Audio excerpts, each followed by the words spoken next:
आपके जैसा डांस करने में हमें पता नहीं कितनी प्रैक्टिस करनी पड़ेगी। अरे नहीं, ऐसा नहीं है।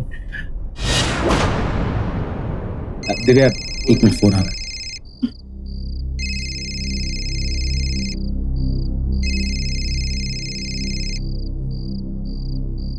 हेलो। या जी,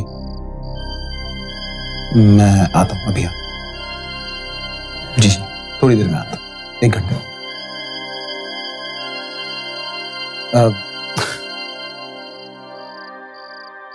दिव्या, वो मुझे आपको जाना होगा ना, 1 साल से ज्यादा हो गया है हमारी शादी को। अब तो आपके एक्सप्रेशन देखकर ही समझ जाते हैं कि आप क्या कहने वाले हैं। दिव्या, तुम तो जानती हो ना, नई नई कॉल सेंटर की कंपनी शुरू की है। अब अपनी कंपनी है तो जिम्मेदारी भी ज्यादा होगी और ज्यादा टाइम भी देना होगा। 1 आध साल और लगेगा सब कुछ सेट होने में, यही ना? Very smart. जाना पड़ेगा। बाय। देखिए, जी।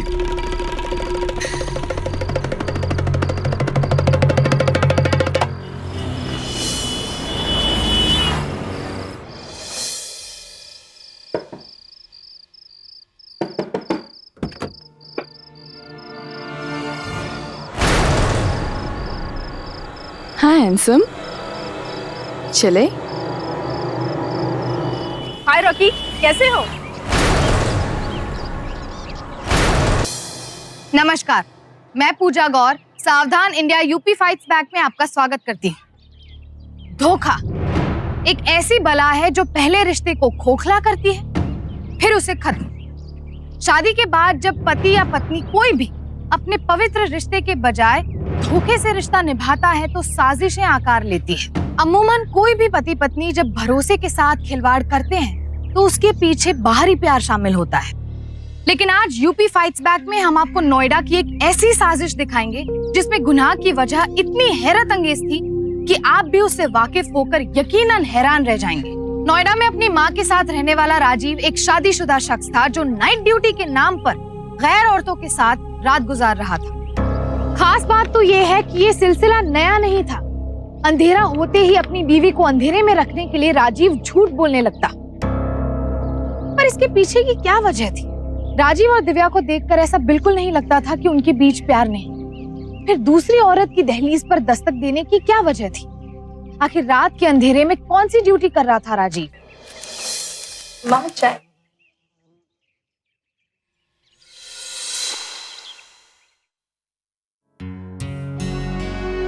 राजीव रात को देर से आया था? हाँ माँ, करीबन रात के 3 बजे आए थे। कितना मेहनत करता है बेचारा। माँ, 1 मिनट।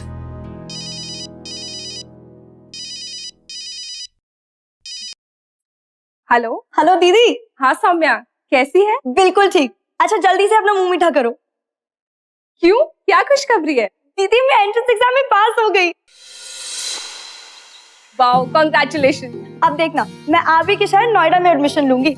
इस बहाने आपसे रोज भी मिला करूंगी। हाँ, और सुन, तू फिर हमारे साथ ही रहना। ऑब्वियसली ना। अच्छा बाय द वे, हमारे हैंडसम जीजा जी कहाँ है? ठीक है, अभी सो रहे हैं। वो क्या है ना, कॉल सेंटर का नया काम स्टार्ट किया है तो वहीं बिजी रहते हैं। कोई बात नहीं दीदी, हम जीजू से आराम से बाद में बात कर लेंगे। अच्छा अब मैं रखती हूँ। Bye bye. मॉर्निंग माँ। कल रात को बहुत देर से आया और फिर चल दिया। वो अमेरिका से नए क्लाइंट्स आए, उनके साथ मीटिंग है, जाना पड़ेगा माँ। दिव्या, खाने पे मेरा इंतजार मत करना, मैं खाकर ही आऊंगा। जी bye. Bye, take care.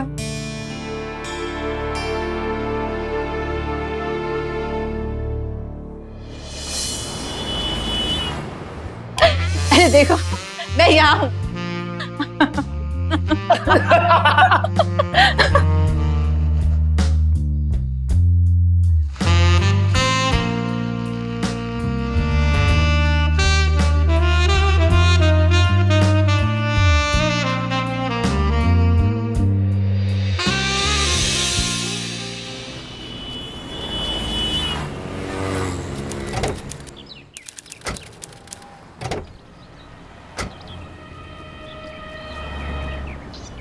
Divya 1 minute यहीं रुकना, मैं एटीएम से कुछ पैसे लेके आया।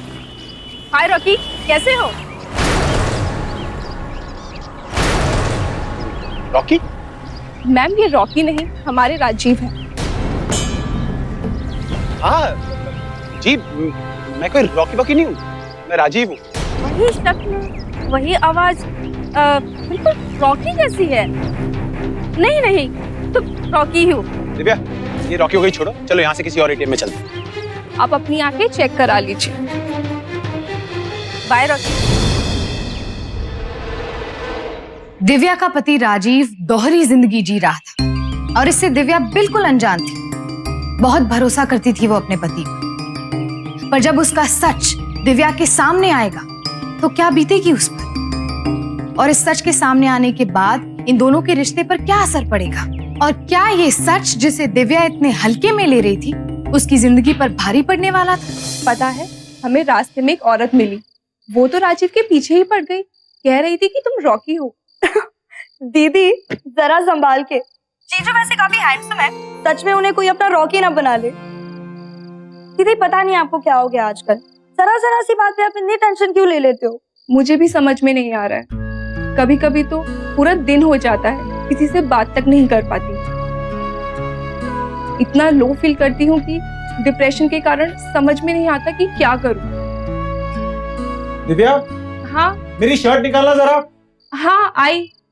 अच्छा सुन, तेरे जीजू को कपड़े देने हैं, तुझसे बाद में बात करूँ? Okay bye. मैं लेकर आई। आज रात आप मत जाइए ना। दिव्या बस मुझे तुम 1 साल दे दो, जस्ट 1 ईयर। एक बार अपना काम जमा लो, फिर मेरा पूरा का पूरा टाइम सिर्फ तुम्हारा। ओके?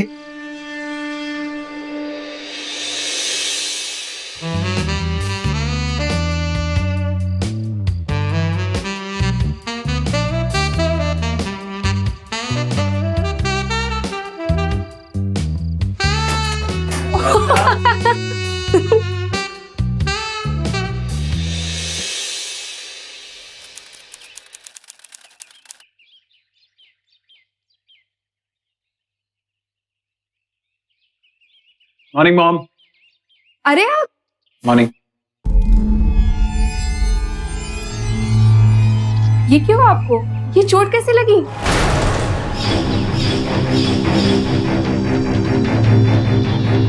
ये वो दिव्या, दिखाना जरा, कितनी गहरी चोट लगी है। पर आपको ये चोट लगी कैसे? दिव्या कुछ नहीं, वो ऑफिस में थोड़ा पानी गिरा हुआ था, स्लिप हो गया और लग गई। कहीं और तो नहीं लगी ना? हाथ दिखाइए अपना। हाँ, और कहीं नहीं लगी है, आई एम फाइन। पर ऐसे कैसे हो सकता है? आप स्लिप हुए और सिर्फ चेहरे पर ही लगी? तू भी ना इसके घाव पे बर्फ लगाने की जगह ये फालतू की बात लेकर बैठ गई। जा जाके बर्फ लेकर आ। हाँ हाँ माँ, मैं लेकर आती हूँ। और बेटा ध्यान रखा कर। हाँ जी। दिव्या मैं अभी घर आ रहा हूँ, तैयार है ना? कोई फिल्म देखने चलेंगे। Okay okay bye.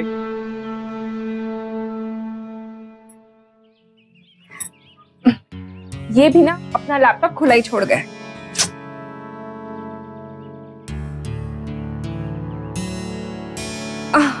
चलो मैं भी थोड़ा नेट सर्फिंग कर लेती हूँ। अरे ये देख, सेक्टर 18 में लुटेरों का भांडाफोड़ और 6 गिरफ्तार। आजकल में नोएडा पुलिस बहुत अच्छा काम कर रही है।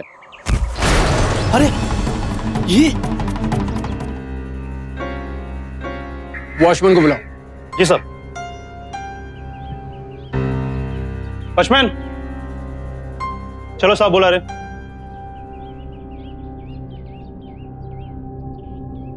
सलाम साहब। सलाम साहब।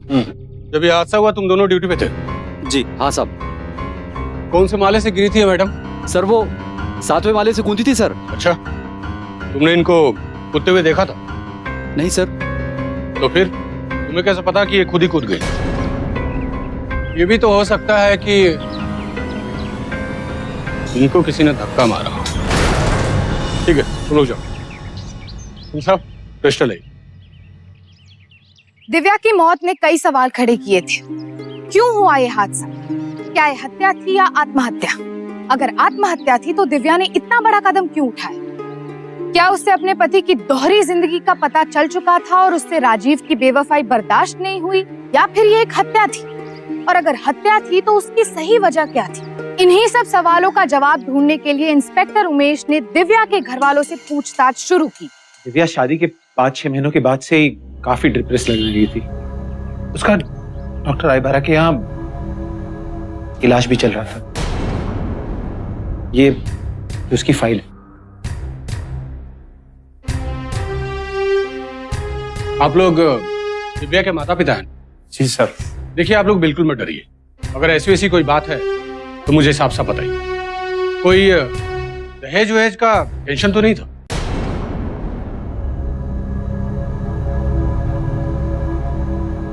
नहीं सर, ऐसी कोई बात नहीं थी।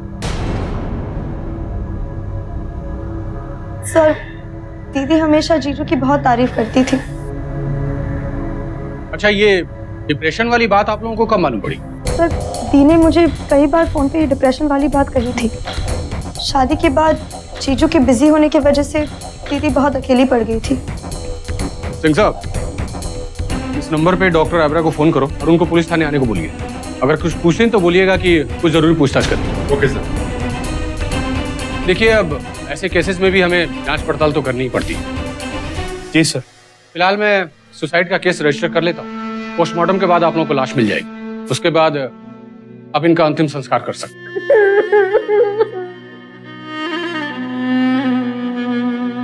सर, डॉक्टर आइब्रा आज 2 बजे पुलिस स्टेशन आ रहे हैं।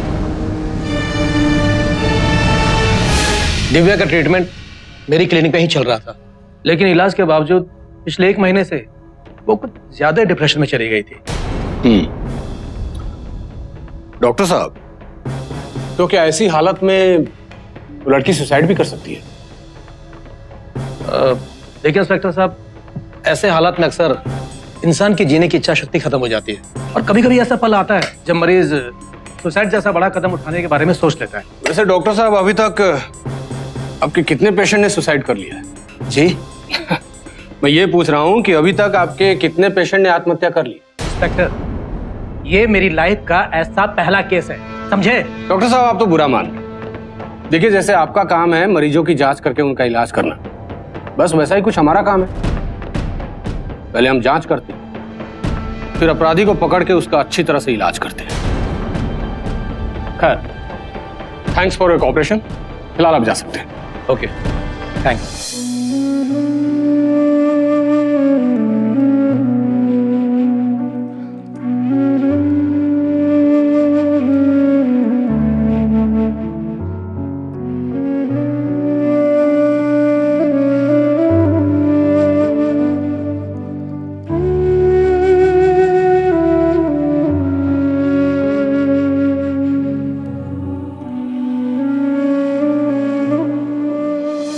सर, दिव्या मनचंदा की पोस्टमार्टम रिपोर्ट आ गई है। क्या लिखा है? सर, दिव्या की मौत सर के पिछले हिस्से में गहरी चोट लगने से हुई है। सिंह साहब, इसका मतलब दिव्या के सर के पीछे चोट 7वें माले से गिरने से ही लगी हो। जी सर, उसे डिप्रेशन की बीमारी भी थी। फिर तो सिंह साहब केस ही क्लियर हो गया, पूरी तरह सुसाइड का केस है। ठीक है, एक काम कीजिए, सारी कागजी कार्रवाई पूरी करके दिव्या सुसाइड केस का फाइल बंद कर दीजिए। Okay sir. पोस्टमार्टम की रिपोर्ट के बाद पुलिस को दिव्या की मौत के पीछे कोई साजिश नजर नहीं आई, इसीलिए दिव्या के डिप्रेशन को ही उसकी मौत की वजह मानी गई। पर क्या यही सही वजह थी? कहीं ऐसा तो नहीं था कि दिव्या को राजीव का सच पता चल गया था और इसीलिए वो इतना बड़ा कदम उठाने पर मजबूर हो गई थी? पुलिस और दिव्या के घर वालों को किसी पर शक भी नहीं हो रहा था। पर 1 महीने बाद जब दिव्या की बहन सौम्या जीजू के घर रहने आई, तब वो ये नहीं जानती थी कि किस खतरनाक सच से उसका सामना होने वाला था। जी नमस्ते। नमस्ते। आप लोग ऐसे अचानक? अगर आप बता देते कि आप कौन सी ट्रेन से और कब आ रहे हैं तो किसी को स्टेशन भेज देते ना आपको लेने के लिए। आइए, आओ बेटा। सौम्या का एडमिशन इसी शहर के इंजीनियरिंग कॉलेज में हो चुका है, लेकिन हॉस्टल के लिए अभी 2 महीने बाकी है, तो हमने सोचा। अरे अपना घर होते हुए सौम्या हॉस्टल में क्यों रहेगी? ये घर भी सौम्या का ही है ना? सौम्या तुम ऐसा करो, अंदर के रूम में अपना सामान शिफ्ट कर लो। थैंक्स जीजू। अभी थैंक्स बोला ठीक है, लेकिन आज के बाद नो थैंक्स, ओके?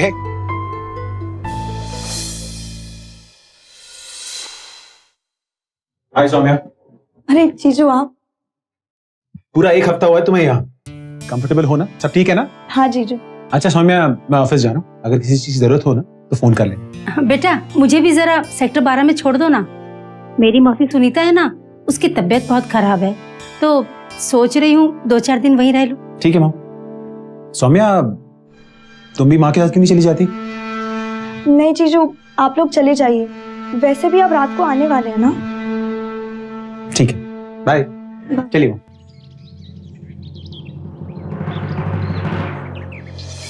अरे hello hello, phone switch off. Charger का रख दिया मैंने।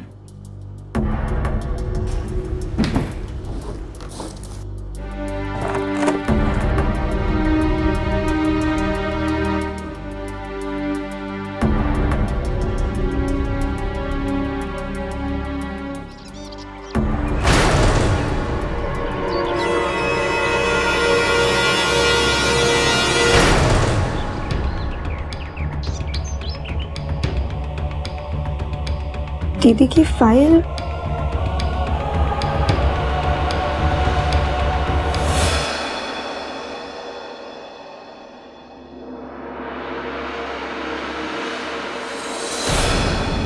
पच्चीस अगस्त 2011 से अगर दीदी की ट्रीटमेंट शुरू हुई थी, उसके बाद दीदी एक बार हमसे मिलने भी आई थी, तभी तो कुछ नहीं लगा, कुछ कहा भी नहीं।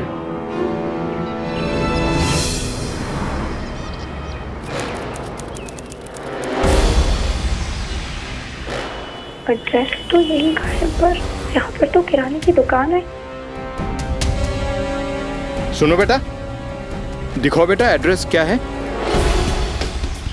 हाँ, ये डॉक्टर साहब पहले यहीं रहते थे, अब इन्होंने क्लिनिक शिफ्ट कर ली है, सेक्टर नंबर 24 में चले गए हैं।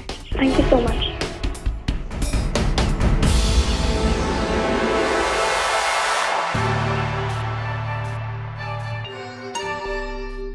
अब एक्सक्यूज मी।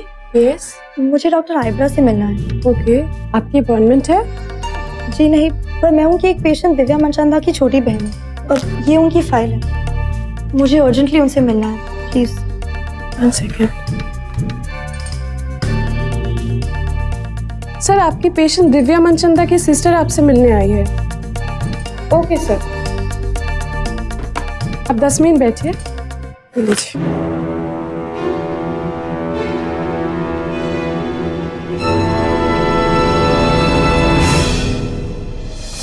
डॉक्टर, मैं सिर्फ इतना जानना चाहती हूँ कि आखिर मेरी बहन के साथ हुआ क्या था। दिव्या को काफी समय से डिप्रेशन की शिकायत थी। लेकिन ऐसे कैसे हो सकता है? हमने तो कभी ऐसा कुछ महसूस नहीं किया। देखिए, शादी के पहले उसकी बीमारी खुलकर सामने नहीं आई, क्योंकि उस वक्त उसका डिप्रेशन, उसका अकेलापन दूर करने के लिए आप लोग हमेशा उसके आसपास रहते थे। लेकिन शादी के बाद राजीव उसे अपना ज्यादा समय नहीं दे पाता था, और यही वजह है कि उसका डिप्रेशन काफी बढ़ गया।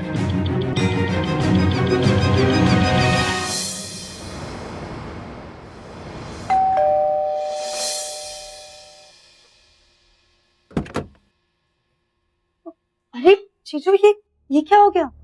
कुछ नहीं सौम्या, बस थोड़ा सा कट गया। आप अंदर आइए।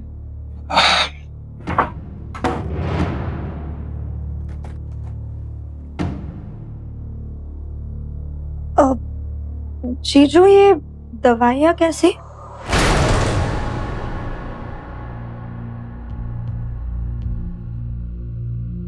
अरे ये तो दिव्या की डिप्रेशन दूर करने वाली दवाई है। यहाँ कैसे? पर ये ऐसे खुली क्यों पड़ी हुई है? हाँ सौम्या, मैं भी हैरान हूं, क्योंकि मैंने खुद कई बार दिव्या को अपने हाथों से दवाइयां दी हैं, लेकिन इसका मतलब दिव्या ने ये गोलियां कभी ली नहीं। मैंने उसे दी और उसने इस बॉक्स में रख दी। इसीलिए उनकी प्रॉब्लम ठीक होने के बजाय और बढ़ गई।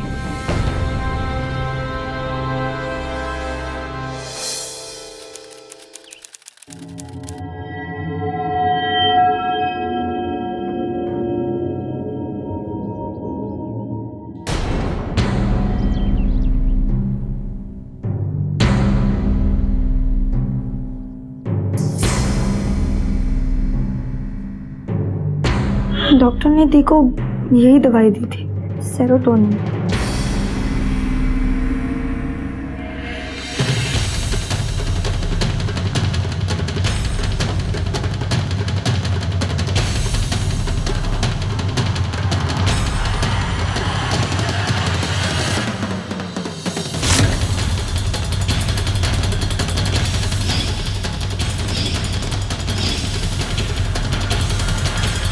ये दवाई तो बिल्कुल भी अलग है, कलर, शेप, सब कुछ अलग है। लेकिन चीचू में जो, वो तो सफेद थी। दिव्या की मौत पर पड़ा रहस्य का पर्दा सौम्या के शक से सरकने लगा था। हाँ, इस बात में कोई शक नहीं था कि दिव्या डिप्रेशन का शिकार थी, पर एक सवाल जो इत्तेफाकन सौम्या की तहकीकात से उभरने लगा था वो ये था कि क्यों राजीव अपनी पत्नी दिव्या को वो सारी दवाइयां दे रहा था जिसका ताल्लुक डॉक्टर की प्रिस्क्राइब दवाइयों से बिल्कुल भी नहीं था। ये सवाल बेहद चौंकाने वाला था, पर जब इस सवाल का जवाब सौम्या के सामने आया तो उसके होश उड़ गए।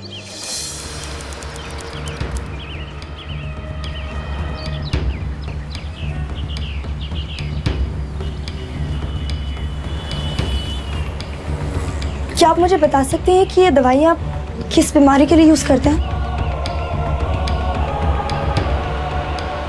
ये मामूली सर दर्द की दवाई है।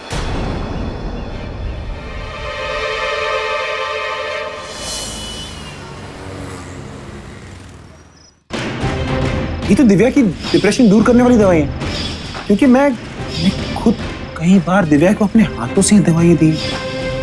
ये मामूली सर दर्द की दवाई है।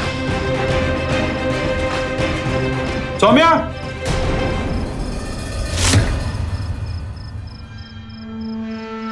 तुम्हारी माँ का फोन है, कह रही है कि तुम्हारा मोबाइल लग नहीं रहा था इसलिए मेरे मोबाइल पे किया। Thank you. हेलो। अरे तेरा फोन क्यों नहीं लग रहा है? हाँ, वो मेरी फोन की बैटरी चली गई थी। तो ठीक तो है ना? Hello hello.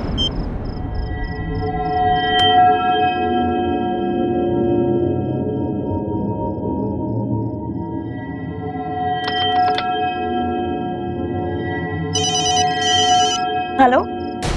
हाय रॉकी। Sorry, wrong number. हमें रास्ते में एक औरत मिली, कह रही थी कि तुम रॉकी हो। हेलो, मैं आपको थोड़ी देर में फोन करती हूँ।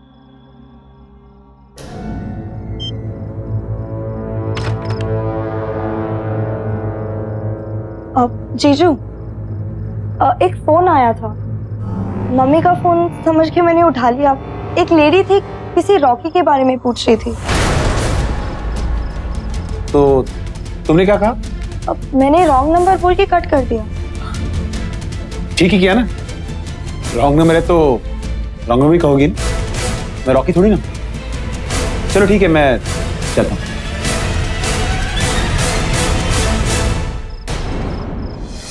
सौम्या का शक अब अपने जीजा राजीव पर गहरा होता जा रहा था। बेशक वो कारण ठोस नहीं थे जिसके आधार पर राजीव को दिव्या की मौत का जिम्मेदार ठहराया जा सकता था, पर एक बात तय थी कि राजीव सौम्या से जरूर कुछ छुपा रहा था, और इसी धुंधले सच को सामने लाने की खातिर सौम्या सीधे पुलिस के पास जा पहुंची। सर, हमें लग रहा है कि जीजू कुछ छुपा रहे हैं। सर, झूठ पे झूठ बोलते जा रहे हैं। पहले वो दवाई का झूठ, और अब ये रॉकी का।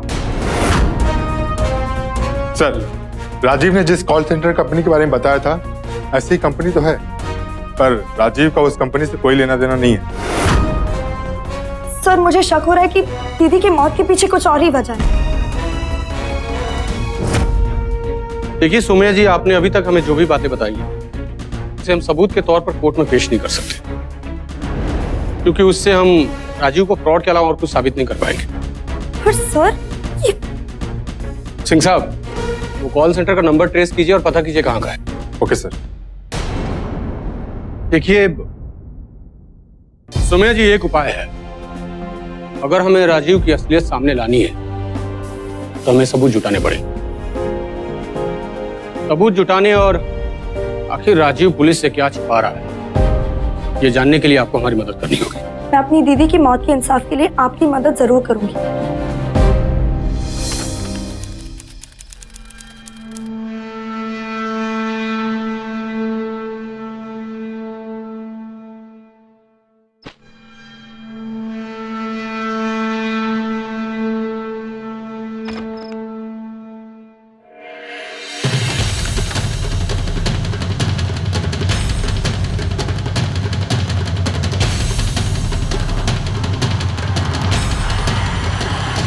डॉक्टर आयब्रा, आज 12 बजे आपसे मिलने हमारे एक दोस्त आएंगे। हमारी तरफ उनकी भी हेल्प कर दीजिएगा। पैसे की डील अपने हिसाब से कर लीजिएगा।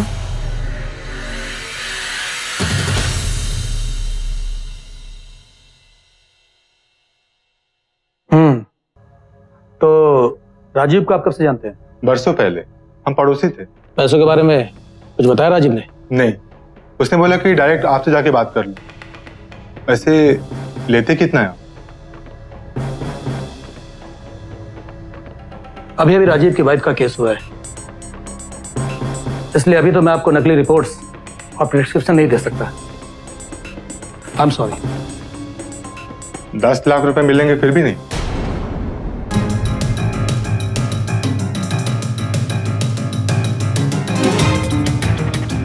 एक लाख रुपए एडवांस लीजिए।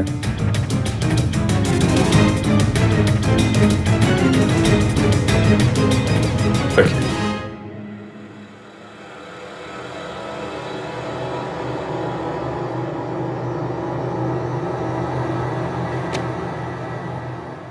कल तक मैं रिपोर्ट तैयार कर दूंगा। Thank you.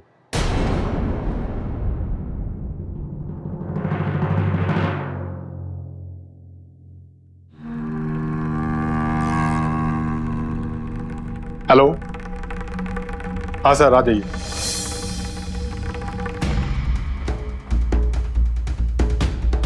आइए सर। अरे इंस्पेक्टर साहब, क्या बात है? हेलो डॉक्टर साहब, कैसे मिजाज हैं आपके? लेकिन बात क्या है? आप यहाँ अभी मालूम पड़ जाएगा। सिंह साहब,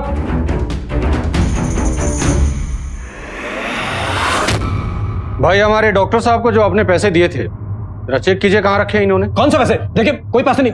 अरे हमें किसी कोई देखिए सर, एक मिनट आपसे नहीं बोल सकते। पुलिस को अपना काम करने दीजिए।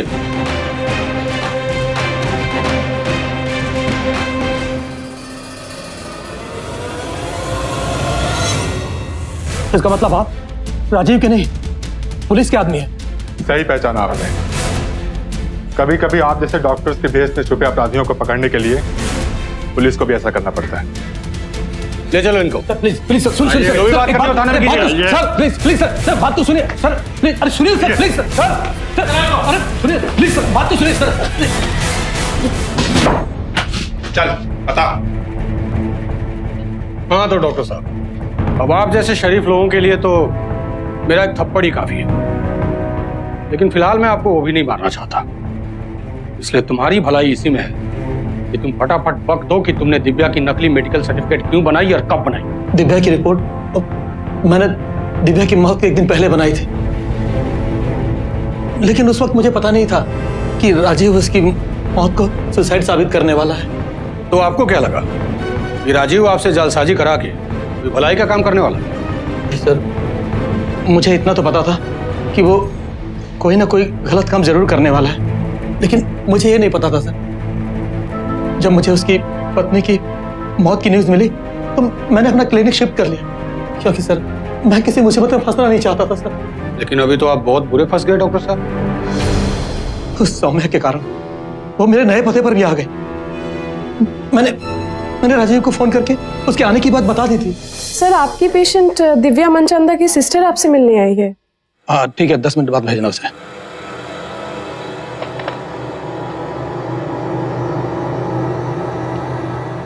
अब राजीव, दिव्या की बहन आई हुई है यहाँ पर। राजीव ने दवाइयां दिखा के सौम्या के मन में शक पैदा होने से पहले उसे दूर कर दिया। उसके बाद क्या किया राजीव ने?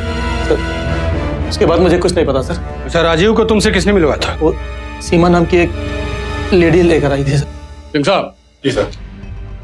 ये हमारे शरीफ डॉक्टर साहब के फोन से राजीव और वो क्या नाम है मैडम का, सीमा मैडम का नंबर निकालो और उन दोनों के फोन को रिकॉर्ड पे डालो। Okay sir. और सौम्या, मेरे ख्याल से आपका राजीव के घर में रहना खतरनाक होगा, क्योंकि अगर उसे जरा सा भी एहसास हो गया कि आपको उस पर शक है, एक बार किसी को मारने वाला इंसान कुछ भी कर सकता है। लेकिन सर अगर मैं अचानक घर से चली गई तो शक होने के चांसेस ज्यादा हैं। जीजू संभल जाएंगे और वो भागने की भी कोशिश कर सकते हैं। ठीक है, आप वहीं पे रहो, लेकिन हाँ, मेरे नंबर को हमेशा स्पीड डायल पे रखना और जैसे किसी खतरे का एहसास हो मुझे फौरन फोन करना।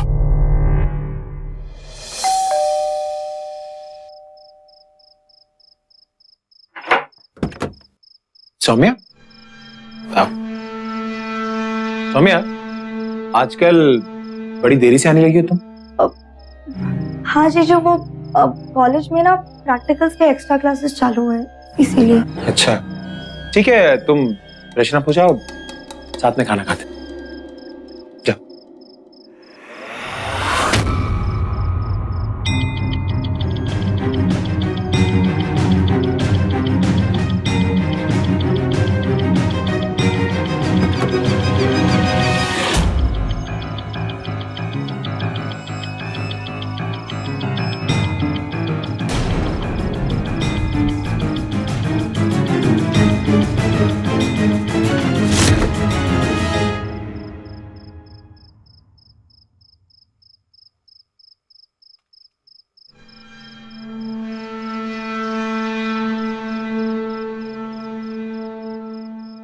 जीजू क्या हुआ? सौम्या, वो कुछ भी नहीं। कहाँ क्या हुआ? बस तुम्हें पूछना था कि ये पिछले 3 दिनों पे 12 बार इंस्पेक्टर उमेश को फोन क्यों किया? देख बोलना। जीजू, मेरी क्लास में एक लड़का है, मुझे बहुत तंग करता है, इसीलिए मैंने इंस्पेक्टर को फोन किया। तुम ऐसे नहीं मानने वाली, तेरा कुछ करना पड़ेगा।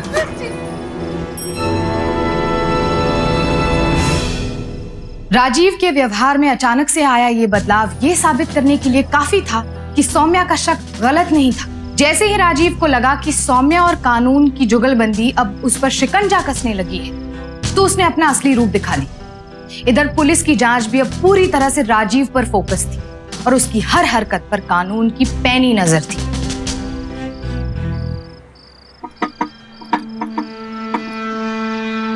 हेलो सीमा, लगता है पुलिस को हम पे शक हो गया। क्या बक रहे हो? हाँ सीमा, और ये सब कुछ उस सौम्या के कारण हुआ है, और हो सकता है कि पुलिस मेरा फोन भी टैप कर रही है। ये क्या नया बखेड़ा खड़ा कर दिया? तुम्हारी रोज वाली ग्राहक का फोन आया था, बुलाया है तुम्हें आज रात को। नहीं सीमा, कुछ और दिन तक मैं ऐसा कुछ नहीं कर सकता, समझो बात। तुम्हें पता है ना कि वो तुम्हें एक रात के 35,000 रुपए देती है, और तुम मना कर रहे हो। देखो, मैं उसको मना नहीं कर सकती, क्योंकि अगर उसे एक बार मना कर दिया तो वो हाथ से निकल जाएगी। तुम कैसे भी करके वहाँ आधे घंटे में पहुँचो। ठीक है सीमा, मैं पहुँच जाऊंगा, लेकिन इससे पहले तुम्हें मेरा एक काम करना होगा। हाँ बोलो। अपने 2 आदमियों को मेरे घर भेजना और उनको बोलो कि जिंदा या मुर्दा सौम्या को वहां से उठवाए और किसी ऐसी जगह जाकर फेंके जहां पुलिस को भी उसकी लाश नहीं मिलनी चाहिए, याद रहे। और हाँ, एक और बात, सीमा, आज रात की मेरी टिकट करवाना इंडिया से बाहर की। वो भी हो जाएगा। ओके।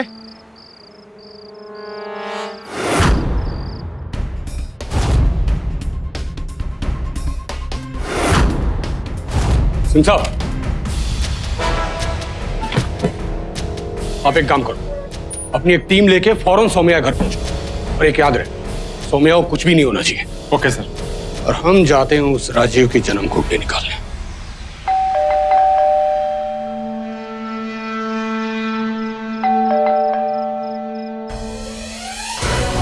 भाई साहब किससे मिलना है?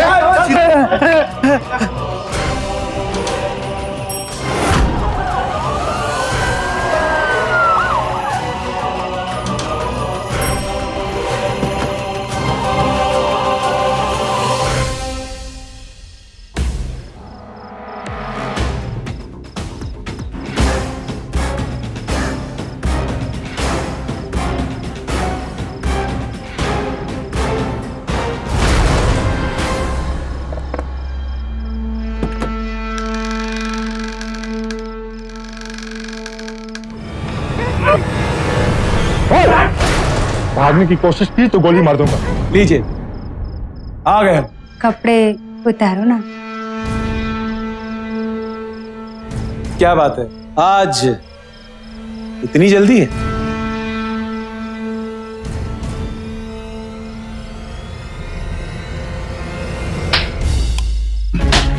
पुलिस? सीमा? सॉरी राजीव, पुलिस को हमारे काम के बारे में सब पता चल गया है। चलो मिस्टर प्लेबॉय, तुम्हारी खातिरदारी पुलिस थाने में होगी। चल। मैं नहीं मारा दिव्या को, क्योंकि उसे मेरे काम के बारे में सब पता चल गया था। रॉकी? ये राजीव ने अपना नाम रॉकी क्यों लिखा है?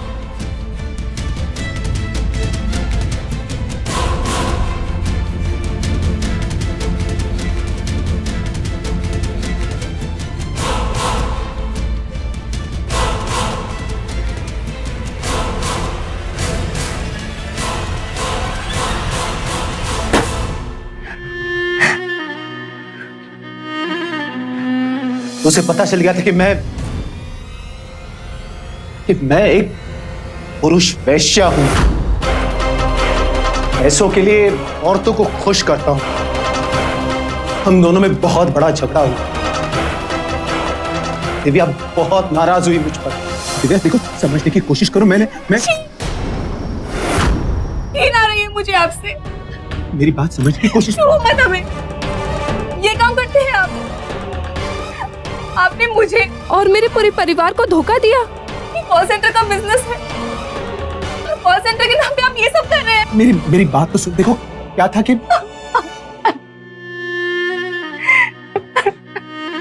दिव्या प्लीज रो मत। आपके जैसे आदमी के साथ हम एक पल नहीं रह सकते। मेरी बात तो सुन लो। देखो क्या हुआ था। देख लेना, पूरी दुनिया को हम आपकी सच्चाई बता देंगे, ताकि फिर किसी और लड़की को और उसके परिवार आप बेवकूफ ना बना सके। देख लेना। क्या हो रहा है? हाँ? क्या हो रहा है सब? माज, पता है आपकी बेटी क्या करती है? ये दूसरी लड़कियों के साथ होकर उनसे पैसे लेते हैं। ये काम करते हैं आपके बेटे। तुम्हें मैं छोड़ूंगी नहीं। पूरी दुनिया को तुम्हारी सच्चाई बता दूंगी, ताकि कोई और लड़की हमारे झांसे में ना आ सके। और फिर तूने अपनी माँ को समझा बुझा लिया, और दिव्या के घर वालों और पुलिस को झांसा देने के लिए तूने उस डॉक्टर आयब्रा से दिव्या की नकली मेडिकल सर्टिफिकेट बनवाए, ताकि डिप्रेशन का बहाना करके उसकी मौत को सुसाइड साबित कर सके। तूने एक दिन उसको कमरे में हाथ पैर बांध के रखा, उसके बाद उसको खिड़की से बाहर फेंक दिया। लेकिन तू ये भूल गया कि गलत रास्ते पे चलने का अंजाम भी हमेशा गलत ही होता है।